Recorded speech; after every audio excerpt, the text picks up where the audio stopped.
है। कल की क्लास में हम लोगों ने डिस्कस किया था different type of glands and their function, और जो हार्मोन्स वो प्रोड्यूस करते हैं और उन हार्मोन का फंक्शन हम लोगों ने डिटेल से पढ़ा था। आज का हमारा टॉपिक है गोनेड्स। लास्ट जो ग्लैंड है एंडोक्राइन सिस्टम का वो होते हैं गोनेड्स। गोनेड्स को रिप्रोडक्टिव ग्लैंड्स भी कहा जाता है, क्योंकि ह्यूमन बॉडी के अंदर मेल एंड फीमेल दोनों में मुख्तलिफ किस्म के रिप्रोडक्टिव हार्मोन्स प्रोड्यूस होते हैं। उन हार्मोन की प्रोडक्शन के लिए जो ग्लैंड्स रिस्पॉन्सिबल होते हैं, उन ग्लैंड्स को गोनेड्स कहा जाता है। Testis and ovaries are the male and female reproductive organs या गोनेड्स। मतलब मेल में भी मेल गोनेड्स होते हैं जिनको टेस्टिस कहा जाता है, और फीमेल में फीमेल गोनेड्स होते हैं जिनको ओवरीज कहा जाता है। इनकी जो बेसिक फंक्शन है वो है बॉडी के अंदर मुख्तलिफ किस्म के रिप्रोडक्टिव हार्मोन्स की प्रोडक्शन है। ठीक है, ये गेमीट्स भी प्रोड्यूस करते हैं। जो टेस्टिस होते हैं मेल गोनेट्स वो स्पर्म प्रोड्यूस करते हैं, फीमेल गोनेट जो है ओवरीज वो एग प्रोड्यूस करते हैं। ये उनका बेसिक फंक्शन है। गेमीट्स की प्रोडक्शन के साथ साथ ये मुख्तलिफ किस्म के रिप्रोडक्टिव या सेक्स हार्मोन्स भी प्रोड्यूस करते हैं। और टेस्टिस से जो मेल रिप्रोडक्टिव हार्मोन्स प्रोड्यूस होते हैं वो क्या है, टेस्टोस्टेरॉन कहा जाता है। ठीक है, testosterone are the reproductive hormones that are secreted from the testis.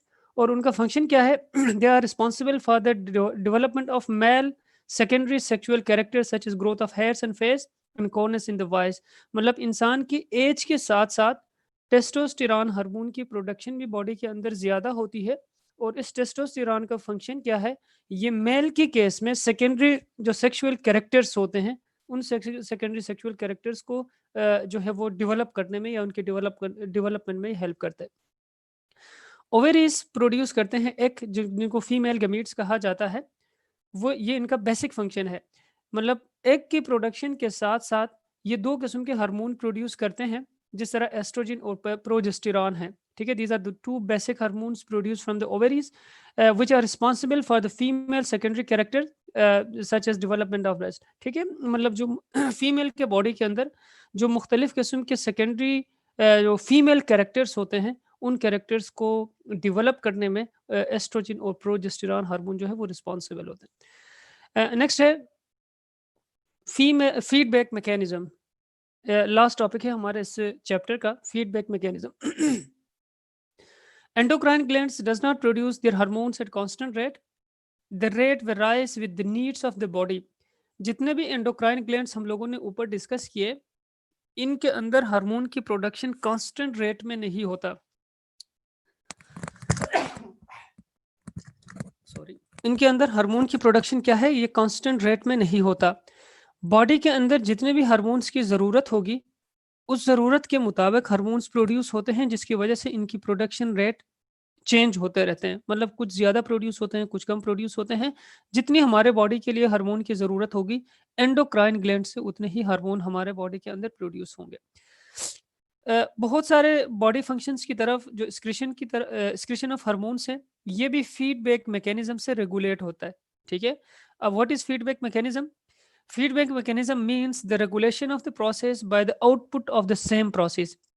एक प्रोसेस अगर हमारे बॉडी के अंदर हो रहा हो, जिस तरह हम फॉर एग्जांपल हमारे बॉडी के अंदर है concentration of sugar in blood, ये एक प्रोसेस है। इसकी जो रेगुलेशन है, ये एक प्रोसेस है। मतलब ब्लड के अंदर शुगर का लेवल ज़्यादा होना, कम होना, एक प्रोसेस है।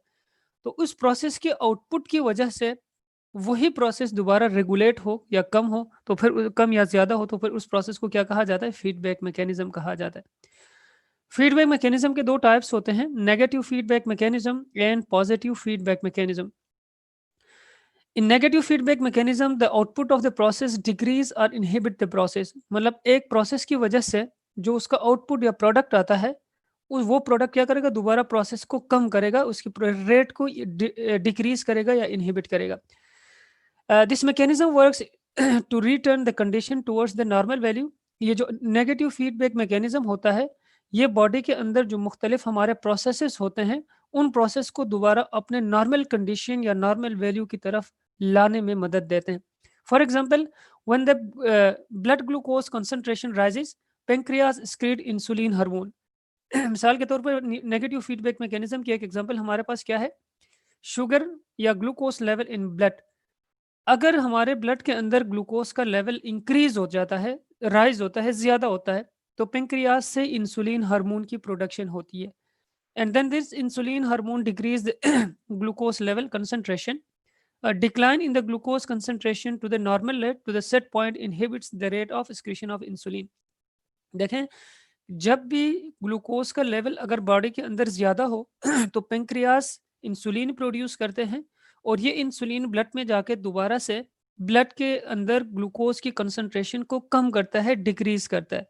और कितने अमाउंट में डिक्रीज करेगा? उतने अमाउंट में डिक्रीज करेगा जितने अमाउंट में नॉर्मल हमारे बॉडी को ग्लूकोज की कंसंट्रेशन चाहिए. ठीक है, जब एक दफा ग्लूकोज की कंसंट्रेशन अपने सेट पॉइंट पे आ जाए, अपने नॉर्मल वैल्यू पे आ जाए, दोबारा इंसुलिन की एक्सक्रीशन जो है वो कम होगा. Similarly when the blood glucose concentration drops below the normal, pancreas secretes glucagon. इसी तरह अगर जो है वो ब्लड के अंदर ग्लूकोज या शुगर की कंसंट्रेशन कम हो जाती है, तो फिर उस वक्त पेंक्रियास जो है वो प्रोड्यूस करेगा, क्या प्रोड्यूस करेगा? ग्लूकागॉन हार्मोन प्रोड्यूस करेगा. और इस ग्लूकागॉन हार्मोन का फंक्शन क्या होगा?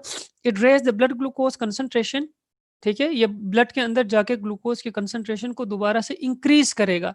इन this case raise the glucose concentration to the set point inhibit the rate of glucagon.